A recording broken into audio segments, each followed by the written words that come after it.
সর্বপ্রথম বাণী হচ্ছে সর্বপ্রথম আমাদের দুর্বলতার বিরুদ্ধে যুদ্ধ করতে হবে। দুর্বলতা কি? যা করা দরকার মনে করি, যা করা উচিত মনে করি, যা করা কল্যাণকর মনে করি, তা না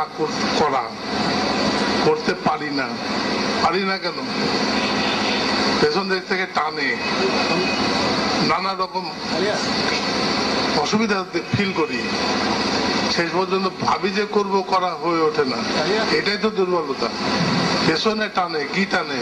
আবার বৃত্তি, প্রবৃত্তি, মায়া, মোহ, এগুলো আমাদের